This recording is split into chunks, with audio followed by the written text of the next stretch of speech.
This case should never have come to trial. I don't think it's fair to call my clients frauds. Because one time I turned into a dog and they helped me. Thank you. Your Honor, we would like to withdraw our plea of not guilty and enter a plea of guilty. This trial is a travesty. It's a travesty of a mockery, of a sham, of a mockery, of a travesty, of two mockeries, of a sham. If we are to have faith in justice, we need only to believe in ourselves. And the truth shall set you free! How do you plead, guilty or not guilty? Oh, guilty, but with a real good excuse. I think the truth will come forth. You can't handle the truth! Hello, everybody. It's time for more Law Light, brought to you by Foreman Watson Holtree. Dedicated to you, committed to justice. We are recording today at 530 Frederica Street from the high-rise white brick edifice. And we have PJ and we have a special guest Hello. we're going to get to. You doing all right, PJ? Yeah, I'm doing good. All right. All things considered. Well, we're super excited. We are super excited today. We are 7 days into 2021, expecting it to be a better year. But yesterday we had a little hiccup in our nation's capital. And but we're not going to focus on that. I am committed to staying positive today. And speaking of positive, we have our first guest of 2021, PJ. We do. And it's David Clarke. Well, I reek of positivity. That's right. I That's reek exactly of something, right. According to my wife. I was wondering what that delightful smell was. It's David Clarke, and he's sitting next to you, so you may have a little bit better idea of what he's smelling like over there. But he's looking dap and suave and debonair over there. Well, thank you, man. Yeah. I may be turning into a quasi-Louisville Cardinals fan. Well, you know, you have to look the part. That's right. I'm trying to step up to the FWH legal game. But, I want to fan the flames of my positivity over to you since I reek of it so bad. There you go. I appreciate that. That's his way of saying I smell like... You do, too. You have negativity. Non-positivity. Right.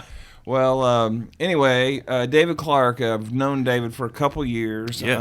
And David, let's just kind of get a little bit of background about you for those that don't know. You're currently employed with Cromwell Communications or Cromwell Radio. Cromwell Media, yeah. I'm the program director, sales, on-air, part-time, a little bit of everything, produce commercials, but mainly over 102.7 The Game, ESPN Owensboro. I'm an Owensboro native, born and raised here at the old school hospital on Parrish Avenue, back when things still happened over there, but I'm an Owensboro native. My family's from here. I went to Owensboro Public Schools all through school. I'm a graduate of Owensboro High School, class of 1999. I had to sit through our TVs in school and watch all of PJ's films on our TVs during the day. Poor guy. They were great, man. Yeah. High quality stuff back in the day, I still have all those, actually. Yeah. PJ, what class were you at Owensboro High School? 2000. So you were a year ahead, or he was a year ahead of you. Right. Okay, now did Tyler graduate in 1999? 2000. Yeah, 2000. So Tyler was also 1 year behind you. Yes, yeah, and I probably was kind of talking about this with my wife, oddly enough, a little while ago, and I probably should have been in PJ and Tyler's class because I was 17 when you graduated. I was the whole year.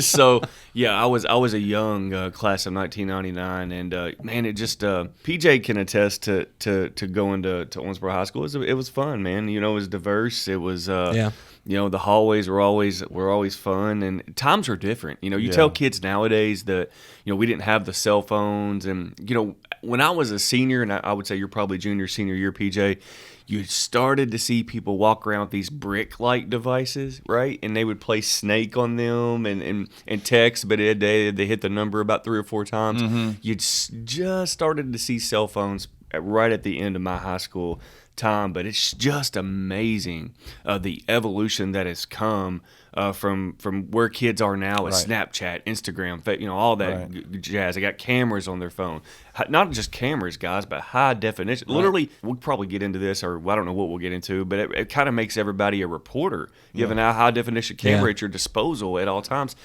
And man, the things we got away with back in the day. I don't know about you, PJ. You were a good boy. Well, ish. We've heard some stories about PJ, but we'll let you keep thinking he was a good guy. Oh, Yeah, okay. Yeah. But David, let me ask you this: you, what sports did you play at Owensboro High School? Yeah, I played football. Grew up dreaming to be a Red Devil.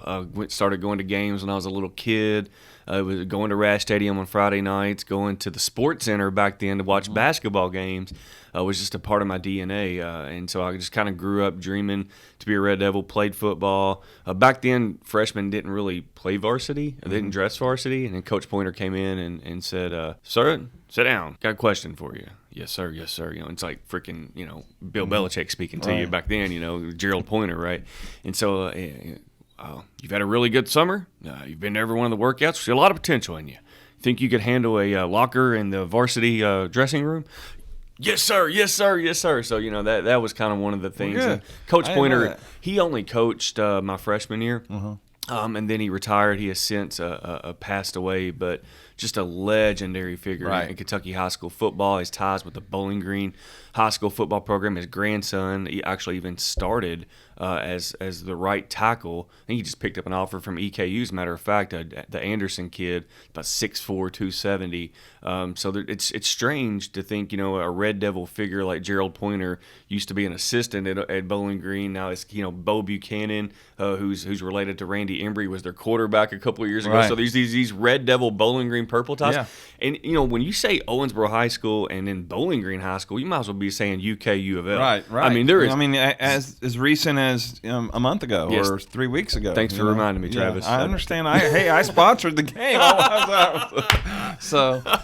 Okay. So let me ask you this: you grew up here. You played football at Owensboro High School. Oh, and did track. And then after high school, what did you do? Wow, what a journey. So after high school, I went to OCTC. I really didn't have my stuff together for a while. I'm kind of a testament, a poster child, a testimony, I guess I'm trying to say, to what not to do right after high school. So I went and got to hanging around the wrong crowd, and that's typically where a lot of the kids that I've worked with over the past 10 to 15 years, they get around the wrong group of kids. I always say that there's not really a bad kid. There's just a lot of kids from rough situations, and they kind of gravitate to each other, and then you do things you're not supposed to do, which is kind of what happened to me. And stopped going to OCTC. I the football thing kind of went by the wayside. I kind of had a moment of, what am I doing? Went over and talked to Kentucky. Coach John Johnson was coach of Kentucky Wesleyan football then. Had a great run there as a. Used to be D2 non-scholarship. They were actually ranked number one in the country there in the late 90s in that category. And I was like, I'm going to go play football. I've got to get my stuff together, blah, blah, blah. I almost said get my blank together, but, No, that's okay. He can edit. He's good. Yeah, I can just add the beep in. Oh, well, that's awesome. But but anyways, I did that and just kind of went through meandering, I guess, for a few years, and then worked different jobs. I tell you one thing, maybe this is probably not for this podcast, but I worked at the executive end. I was manager of room service for a while. Oh wow! I bet you saw all kinds of things. Let me tell you something.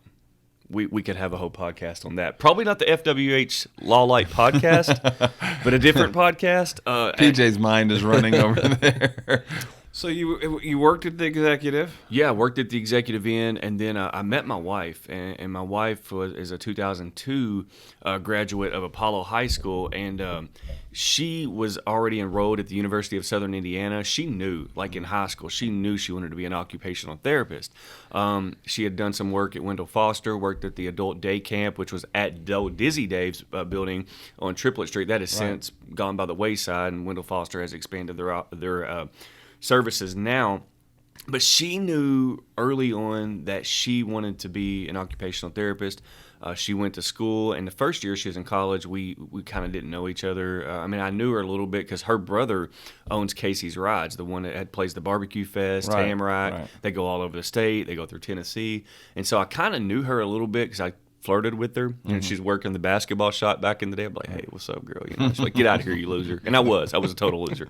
So good thing she didn't heed to my advances then. But she was in school, and then I was kind of getting my stuff together a little bit. We met, and then it just kind of I guess we kind of grew up fast. We got married. We knew pretty much right away that we wanted to get married. And then once that happened, we got hitched, and she got pregnant with my son Zach, who's now a sophomore at Owensboro High School, and it started on the state runner-up team. But I knew pretty quick. I was like, okay, party's over. It's time to get my stuff together. So I hit up my uncle, who was a supervisor at Field Packing Company, Specialty Foods Group, which is still down there. Employs a great employer here in town. And I had been in some trouble. Should have had FWH legal back in the day. Oh yeah, we'd have been there. I had got into some trouble that I didn't talk about. We'll just kind of gloss over that.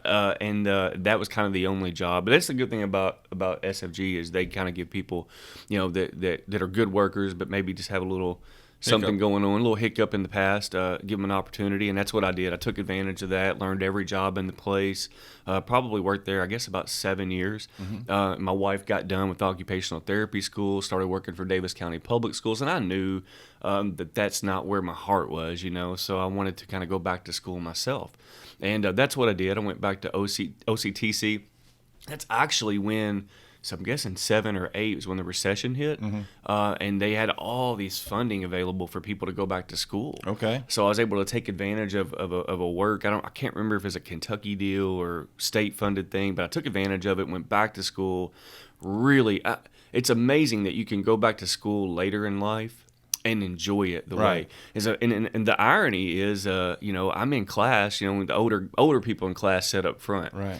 So it works out sometimes that you have a lot of the same classes with the same people.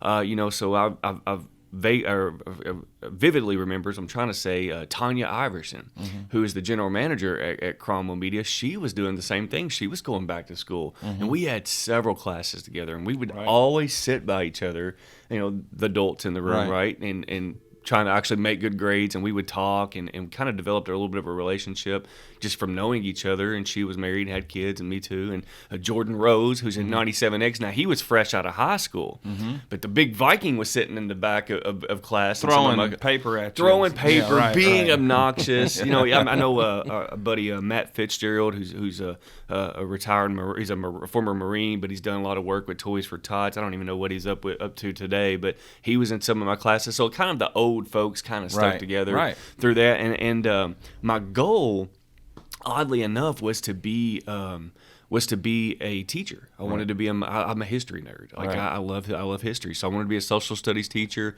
probably go work back for OPS like so many of our friends that are back in Owensboro Public Schools are today. So I finished OCTC, enrolled at WKU, got accepted into the teaching program.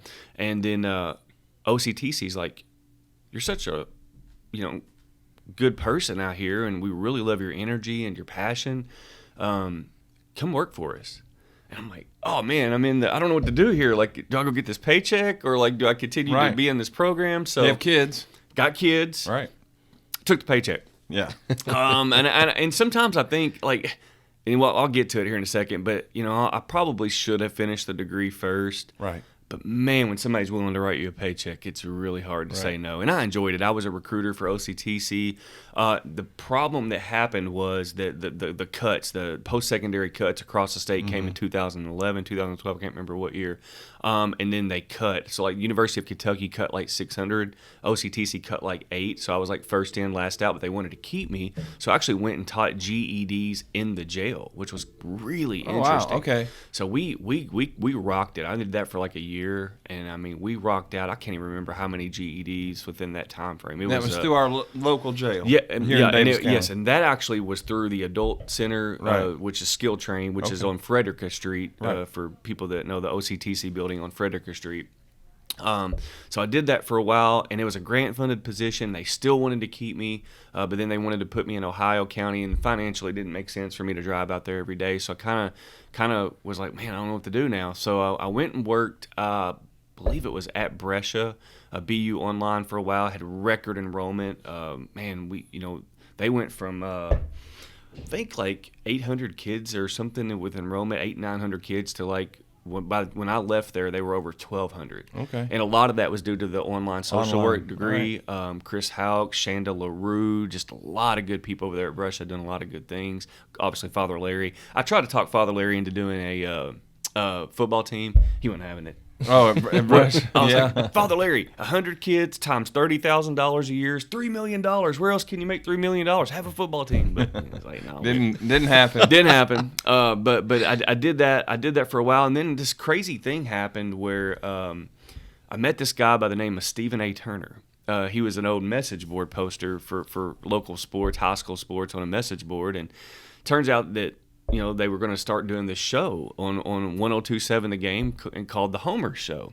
So I said, man, that sounds like a great thing. He's like, man, show up. And we kind of knew we had never met in person. Right.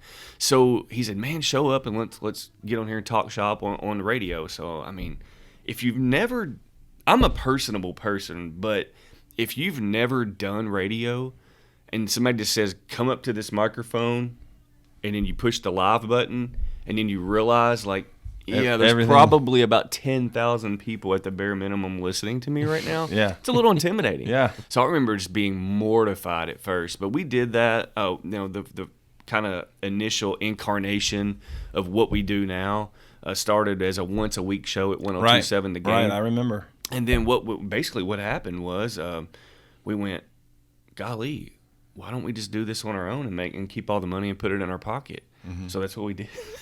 We did. So we did that. We took the Homers and we started a Mixlr channel, and we started covering games. We started having a weekly show, and we just took all the money and we paid ourselves, paid for our overhead. Started a business. Mm-hmm. Got the business license, did the whole 9 yards, and was enjoying some moderate success. It was a nice side gig, mm-hmm. But I kind of was like, man, thinking about what's the next step. I was thinking about maybe magazines or, obviously we started a YouTube channel and, got a whopping $2.50 Google AdSense check. Let's go, right? Yeah. Big ballin'. You got to get a lot of views for that, though, by the way. I was going to say, yeah, you just for that, you have to accomplish a lot of viewership. It was kind of defeating, to be honest with you. But yeah, so, we were doing so well, and Tanya is just a phenomenal, this, Travis. Yeah. She's just the best. I mean, you're going to be hard-pressed to find a woman in local business that just has the passion that Tanya Iverson does. And she said, our sports really, y'all are kicking our butts. Mm-hmm. What's it going to take to get you guys over here? And I said, well, X is what it's going to take. And she's like, done. I was like, yeah, I should have doubled X. Why did I not double X? Come on, David. But all kidding aside, it's been the best move. The station has grown from where we were when we started. COVID was obviously a setback, but man, I enjoy it. Right. I enjoy the plus honestly having an ESPN affiliation now gives us a lot more doors that could be open. I mean, I can run down to Titans training camp or Titans practice whenever I want. I mean, obviously I have to have a legitimate reason, right? I can't just be like, hey boss, I'm going to go down there for and waste away the day hanging out. You've done that though. You've been down. We've been, we've been, and we tried to to try to think of ways. Obviously, you're always thinking about, and I know you do the same, Travis. What is the next step? Right. What's the next thing? And I think, with radio is always going to be here. I think mm-hmm. the younger generation doesn't understand because they have their cell phones on them all the time. They don't fully understand the importance of radio until maybe this stops working, mm-hmm. or maybe there's an emergency or whatever. Because I know trends will change eventually, right? But still 92% of adults do listen to radio, and we have a 50-60 share of adults here in Owensboro and Davis County. So a lot of people are still listening to the radio.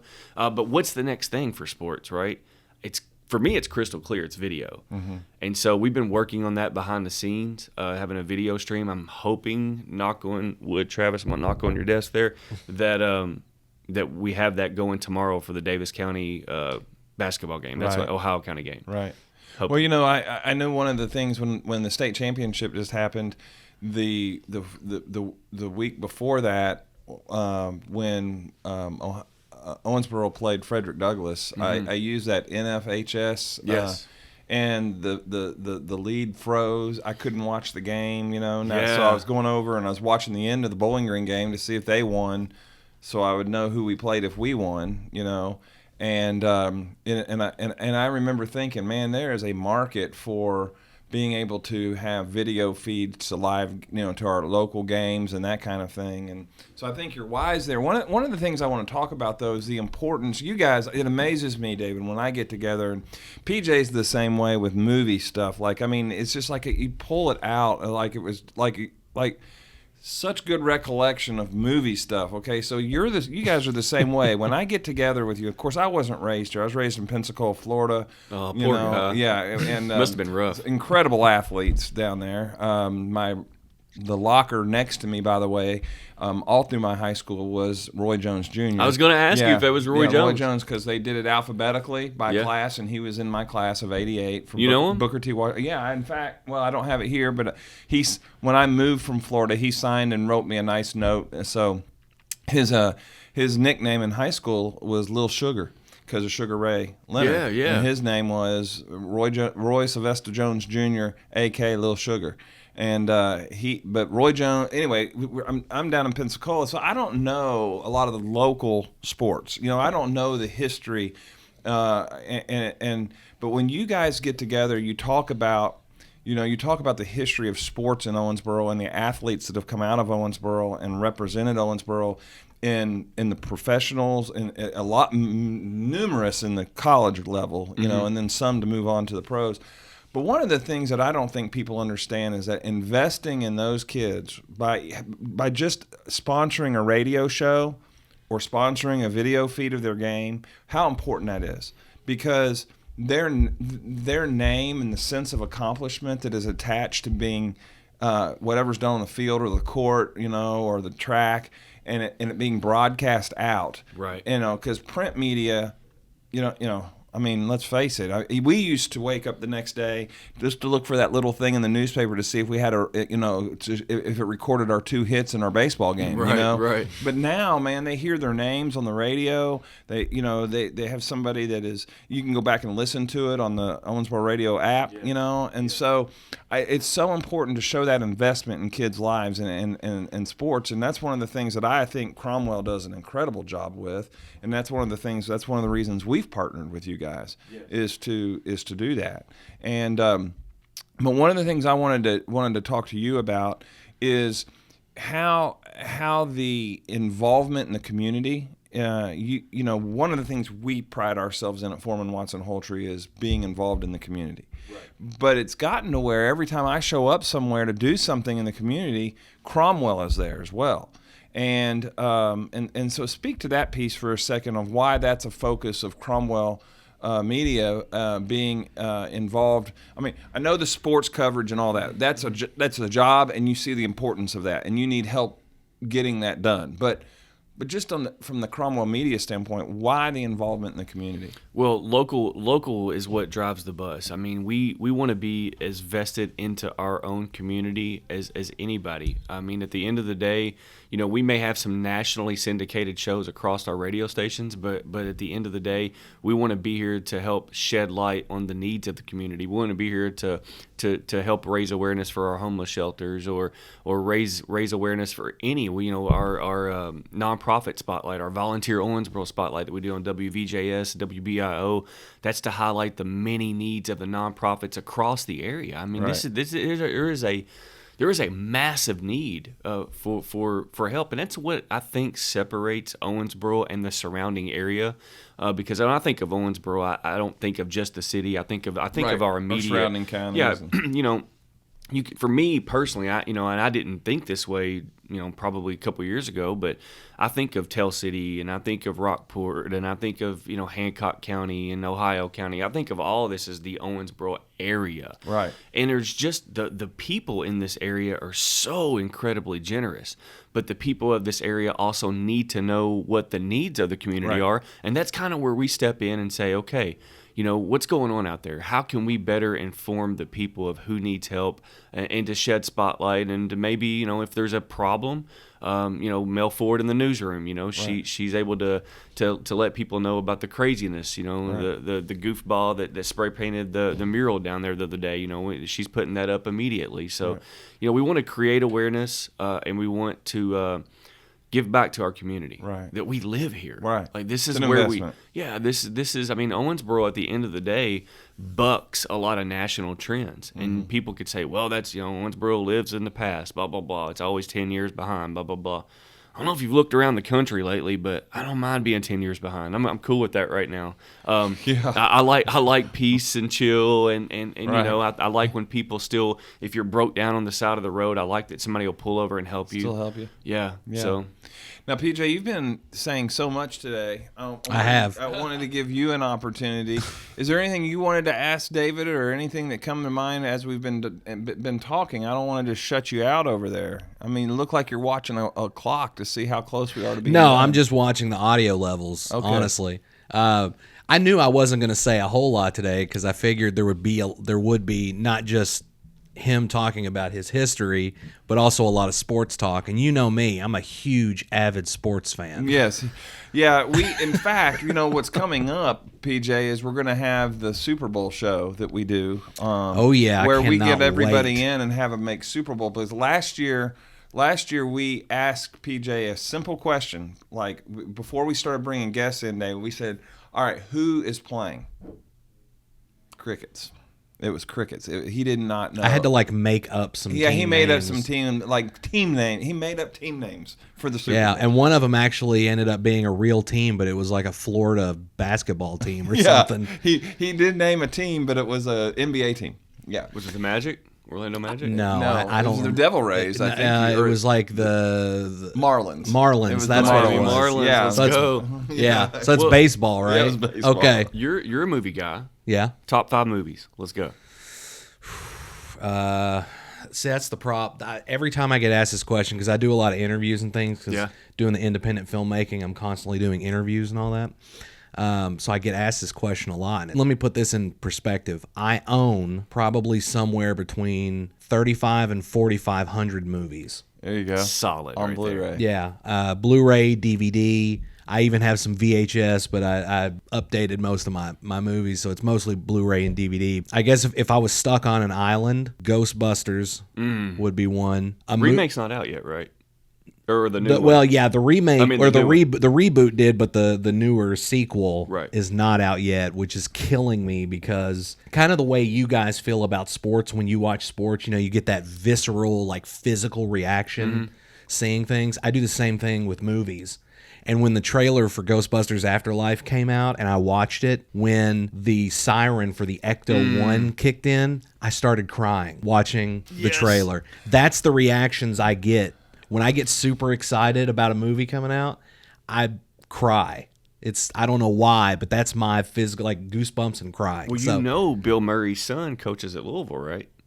Travis was talking Luke about Murray. that Yeah. a few podcast episodes back. Bill Murray's been to 3 Louisville basketball games this I year. know. It used to be that he only made the road games, but Yes. he started coming to the home games. And luckily for us, or unfortunately for us, we do not have tickets this year because of COVID. Well, maybe he'll keep hanging in. trying to Hopefully, meet- we can keep Luke on the staff Well, because I think he's baited for a good head coaching job somewhere.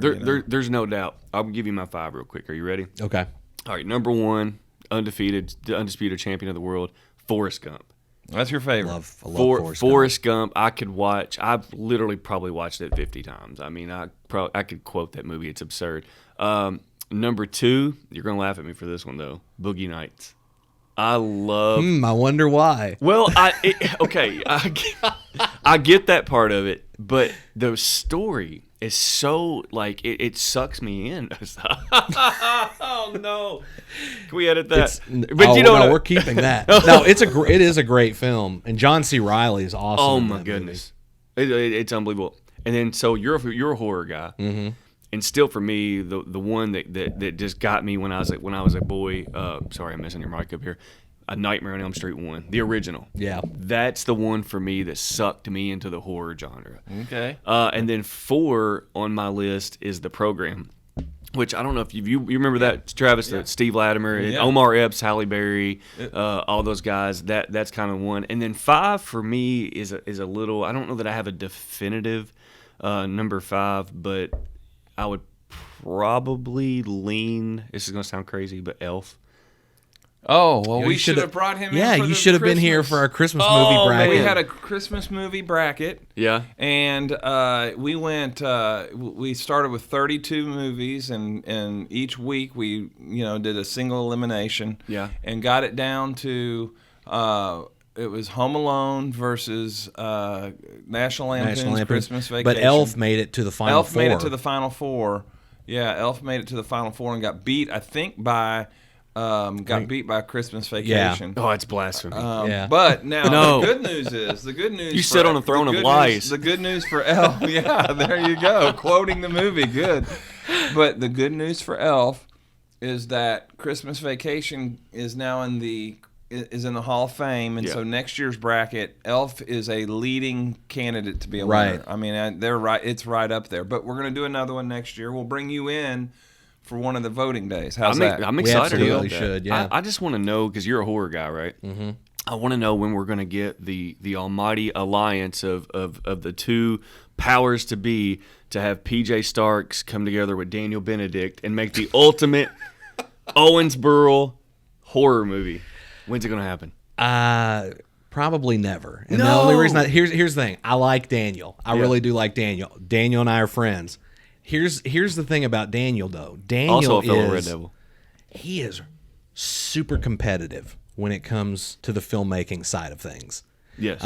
So like I worked with him on when I did Hallows Eve. He was one of the actors in the film. Right. And then of course he ended up going on and direct. He was already making some of his own like home movies and things. And then he went on and did Bunny. And I've talked to people who have worked with him on his sets. He has apparently made comments to keep me at arm's length from the project, which I get, because I've had situations with other filmmakers where, and sometimes I hate talking about this because it makes me sound egotistical, but I have managed to make a name for myself, like in the horror community, independent horror community, sure. especially. And there are other filmmakers who, because I do a lot of executive producing on projects and things because of my connections with the media and stuff like that, and my experience doing it. But some filmmakers want it to be all their project, and because of that, they try. If someone is already a name, there's that fear that, that person's going to come in and kind of steal that away from them somehow, even if it's by accident. Because I've worked on projects before where the person making the movie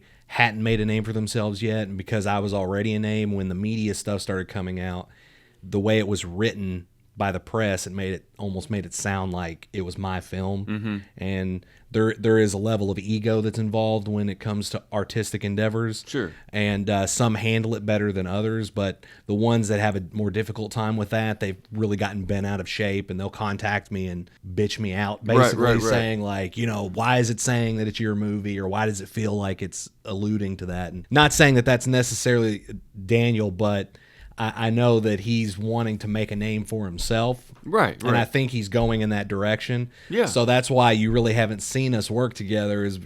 I'm not opposed to it. I love collaboration. I love working with I'm not competitive in the sense that, I won't work with someone because I'm worried that they're going to steal the thunder or whatever the case may be. I mean, he works with me every day. Right. Yes. I was going to be the best lawyer in town before Travis came along, and now he just took it all away. That's why I just do video stuff.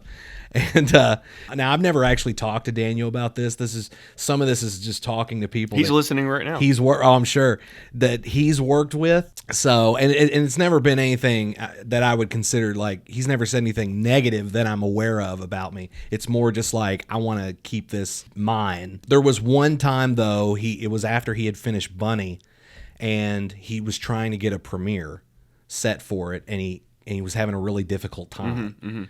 So he finally came to me and was like, hey, I want to do this premiere, but I'm having a hard time setting up a location. Do you think you can help? He finally reached out and asked for help.